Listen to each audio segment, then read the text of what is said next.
background check on you and found out that, you know, you were in jail for 25 years for murder. Okay. So, of course, he gets angry being a judge, and he was also a lawyer, and he sues everybody, including our company. So that kind of thing can happen. So you have to be careful about the person wording stuff. Another one that we worked on, another little service that we did was juror merges, which is basically who gets to serve on jury service. How do you get your name on or off that list? Everyone wants to know how to get their name off that list. I can tell you that.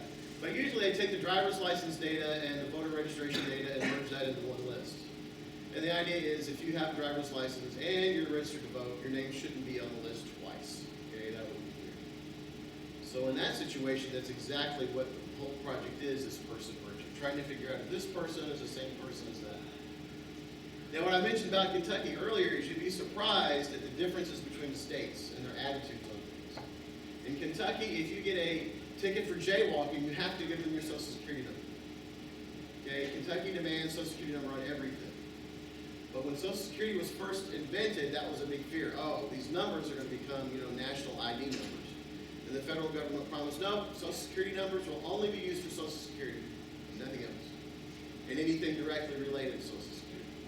While some states like Kentucky have ignored that spirit of the law. You do anything with the state of Kentucky, they've got your Social Security. Now, it may be they'll ask you for your driver's license number, but guess what? When you went to get your driver's license, you had to give them your Social Security number. It used to be that the driver's license here was the Social Security number. Yeah. They changed that. It used to be that our student IDs at UK had UK student IDs. Yes, I remember that too. You know, these printouts all over the place because the registrar's office would send those lists, and a lot of faculty didn't want them. They would just toss them in the garbage cans with a pile up with lists of student name and Social Security number. So Kentucky's one extreme. There are other states, I think, like Arizona, that are the other extreme. They want to go by the spirit of the law. So if you go out and you commit murder, but you didn't do anything, a white-collar financial type crime, they don't want your Social Security number. Okay? If they don't need to investigate your bank account, your Social Security number is required for all the banking stuff. But you know, if all you did was murder somebody, they don't even want your Social Security number. Okay? So that's why you say, why don't you just use Social Security number? Because a lot of times they don't have it. On top of the fact that a lot of people who get arrested and they say, what's your Social Security number? Guess what they do? They lie. Okay? Because they don't want you to figure out that, oh, I've already been arrested for something else, so I've got a warrant out for something else. There was a story a few years ago in western Kentucky where they arrested someone, and the guy refused to give the judge his name and Social Security number, and the judge gave him basically a life sentence. You will sit in jail until you give me your Social Security number, even if that's 100 years from now. And I didn't hold out on that thread, I don't think, but that's the idea. All right, so person merging is usually one of the issues that we run into. Another one is information creation, okay? The old system doesn't exactly have this information, and the new system requires it, and so we have to construct it, okay? So one example of that was the old system, you know, for a charge. Okay, it's running a stop sign. You're charged with 3 counts, you pled not guilty to 2 and guilty to 1. In the new system, each charge is a separate record. So if you pled guilty to 2 and you were found guilty on 3, trying to figure out exactly, okay, this charge they pled guilty but was found not guilty. The next charge they pled not guilty but were found guilty. You're basically inventing information. You can take an educated guess at how that works, but you're inventing information, okay, to do that. Another similar one there is basically a really simple data conversion. If you're sentenced to 3 months in jail, how many days is that? Because the old system had months, the new system has days. About 9. What's that? About 9. About 90, except, you know, there's no about. If you're going to store it as this system stores integers. So. We don't put about. So yeah, we had to go to the state attorney general to get a decision on that. And he came out with, I think it was number of months divided by 30.25 and floor that. That was the official legal decision. Okay. So just some little things like that that sometimes turn into issues. All right, so some tools, what are some common tools we use? Well, you can probably figure out now that we're going to use a lot of database tools, especially to do all this analysis. Even if what it's stored in is flat files, plain old text files, which some of them are, what we're going to do is load that into an SQL database. And then now that it's loaded into a database, now we can use queries to look for bad data, to look for relationships between data, basically to analyze that data and try to figure out what it is. Again, very often these databases do not have documentation, especially when you have a customer who, one, has no technical people on site. All they did is they went to, just so happens to be one of our competitors, and bought their software 10 years ago, and now they've decided they like ours better, and they want to convert. Do you think our competitor's going to help? If your restaurant decides to switch from Coke to Pepsi, do you think Coke is going to assist you in that switch? Probably not. So a lot of times we have nothing but just, hey, we can take backups, and here's the backup tape. That's all we have. Before the databases, there's a language called PL/SQL. It's a scripting language that works in Oracle, and there's a T-SQL that works in Microsoft. Of course, there's several others. Those are sort of the big two as the types of databases that are out there. As far as tools, there is something called the Actian Data Integrator. That's a commercial, very expensive. They keep raising the price on it. Commercial product is the most popular one that's out there, and it's one that's used here in Lexington here a lot for different companies. And then there's a freebie version from Talent called Open Studio. Okay. And that seems to be, right now, there's several options out there for doing that, but that seems to be the most popular at the moment for the freebies. And what are these ETL2, extract, transform, load here? Tools provide you basically a quick access to database formats. So there are hundreds of formats out there. Different types of SQL, COBOL files, Excel files, all these other things. And the idea is you just pick off a list. Okay, that's an Excel file. Okay, that's an Oracle database. That's a flat file. And the idea is it has inside of it, these connectors, they're called, that will pretty much just connect to anything you want to connect to real quick and real easy. They usually have a built-in language for detailed transformations. Okay, so you can have if-else's. And some kind of GUI for specifying mapping. So it's like point and click. Okay, the goal is usually to get the point and click. We used to call these, maybe we still do, fourth generation languages.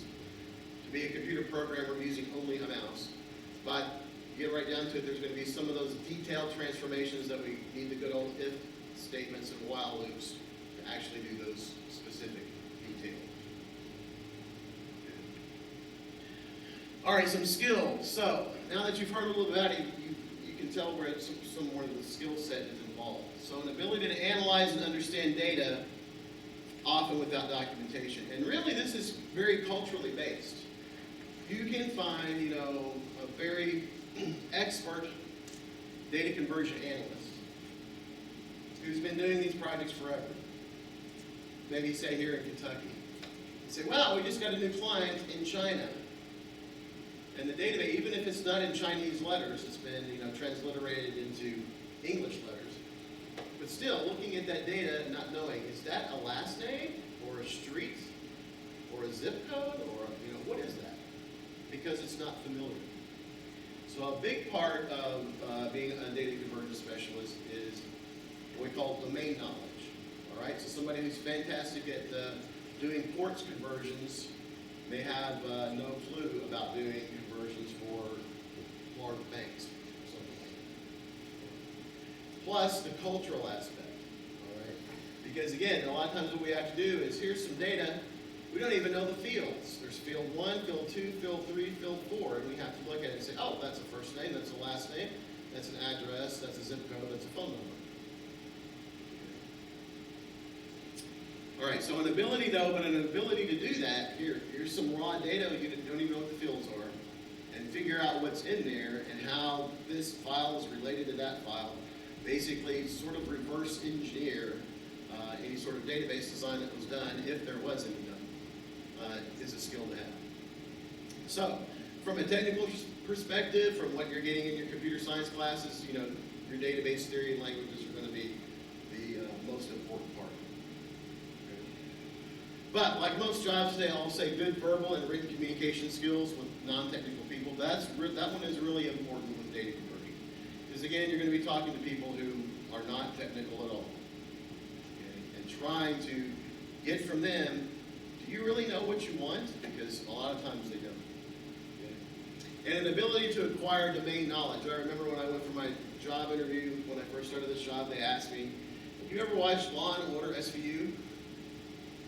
Okay, or some of those other court jobs. And then I knew that they knew I was very old when they asked me if I'd ever watched Perry Mason. Because they would not ask that question to anyone, 25 years old. Because you don't know, what is Perry Mason? Okay. Perry Mason was an old law television show. All right, now, so some jobs. So this first one is that I put on this list. These were just the ones I found in Lexington.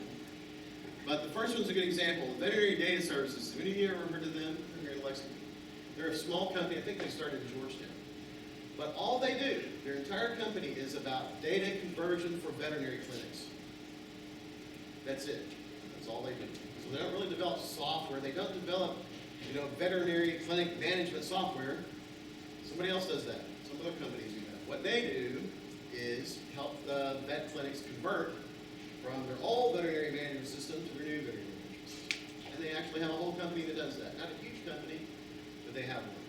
One of my ex-students from many years ago still works there. And they have a job opening. Conduit, which is where I used to work, used to be called Xerox, used to be called ACS. They get a new name about every 5 or 6 years. Okay, I think they have a job opening. Another one I found was Gray Engineering, Architecture, Construction. And some of these are sort of related, very close to being data conversion, but it's a little slight twist on it. So what kinds of slight twists could you be? Well, instead of, I told you we write these conversions, we run them once, and then we throw away the code. Well, sometimes what you're doing is you're converting from version 1.0 of something to version 2.0. In which case you will probably write, which is a much easier thing to do than convert from some random system we don't know to some other random system we don't know. Okay? That becomes very customized. But sometimes if you're migrating from version 1 to version 2, that's a lot easier thing to do, and that's something that's going to be done many, many times by your clients, or by many, many clients, once per client. But then you would want to make some sort of graphical user interface the client can do their own conversion all the time. So that would be a slight variation on the theme. One I found was at UK, a student job for the summer, junior data analyst, CS major required. It's only $8.50 an hour, but if you want to work for UK over the summer, okay, they have a data analyst job available.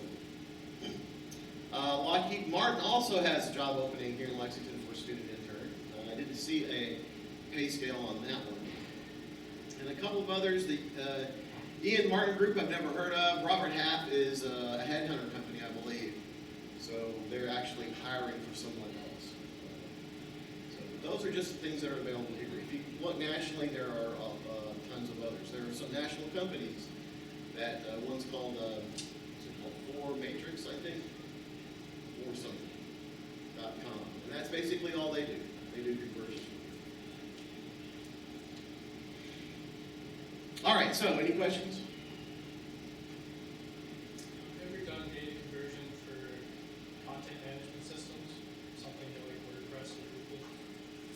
No, not like that. That's more of a, like Dr. Finkel was talking about earlier on, changing formats, right? Converting from LaTeX to Microsoft Word or something like that. I think that's a little bit easier because we know exactly, it is if you can get the design of how a Microsoft Word document works, right? Microsoft doesn't want you to have that, but if you can get it, then that's more mechanical, I think, than the kind of stuff I'm talking about. Related, okay, close, but a little more mechanical. The closest I did to that was trying to get the OCR, optical character recognition software. Okay, Other questions? that's all I got. If there are no more questions. Thank you very much. Great. So I'm going to continue the conversation here and tell you a little bit about conversions that I have done. And also ask for your input. How would you go about doing these things? One thing I've been working on recently has to do with linguists who use different kinds of software for recording in the field information about endangered languages. They put together dictionaries and they put together stories. They'll ask someone in a little village, tell me a legend. Oh yes, here's a legend of how mosquitoes came to Lapland. And they'll tell it in their own language. The researcher records it and then enters it into a computer program. There's standard programs for this. And then for each word says, oh, here's the stem of the word and here is the suffix of the word, showing that it's a first person singular verb or whatever it might be.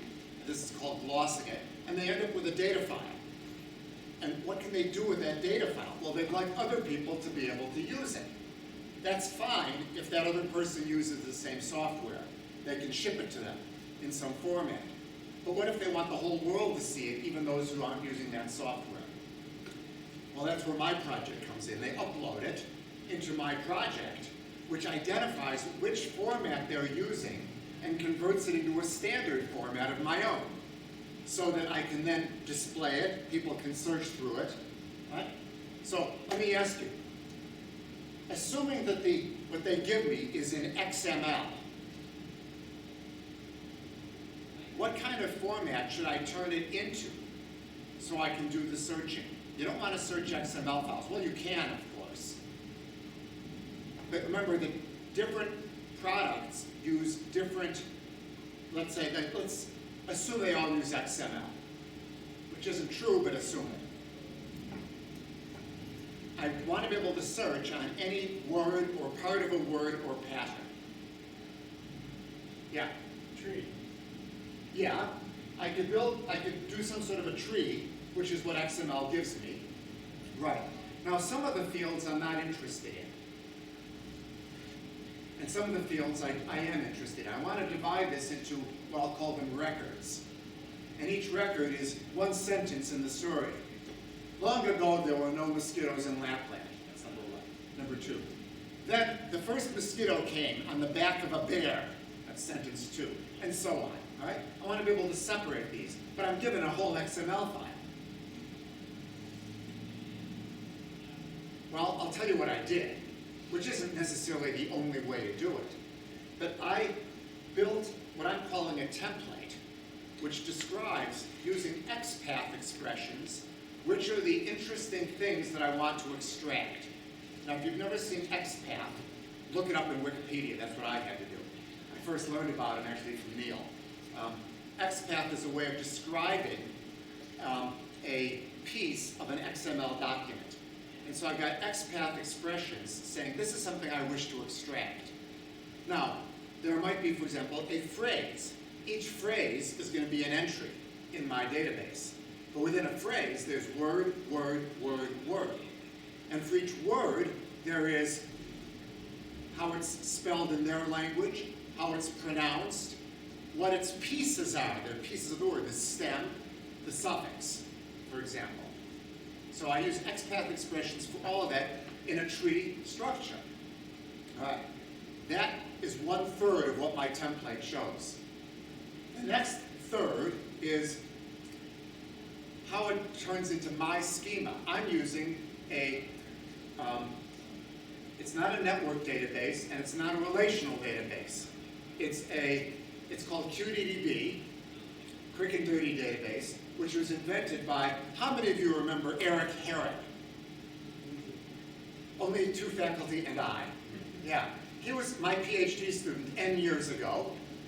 And one of the things he did when he didn't want to be working on his PhD, which is the most productive period of one's life, when you don't want to be working on your research, he designed one summer QDDB. He asked permission, can I do that?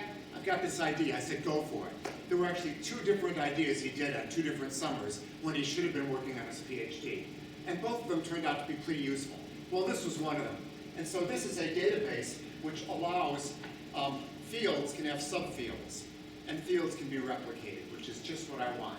And by default, searches are on every word of every field, although you can specify more specifically what you want to search in. So my template first shows the XPath expressions. The next thing it shows is how that fits into a schema, a QDDB schema. And the third part is what is the cascading style sheet format that I wish to display it with. So for example, the word in the text, I want that to be in boldface and blue. The language in which I'm translating each thing, that's available in the XML. That's going to be in smaller font, because I'm not usually interested in that, right? And so these three things make up a template file. Then I've got a parser, which takes the template file. I've got to say which template file to use. I've got one for this product and one for that product and one for this product. Takes that, takes a number of XML files, turns the crank, and it generates a QDB database. I've got another program that takes the QDB database, the template file, and a search term, and gives me XML, not XML, HTML. It gives me a website.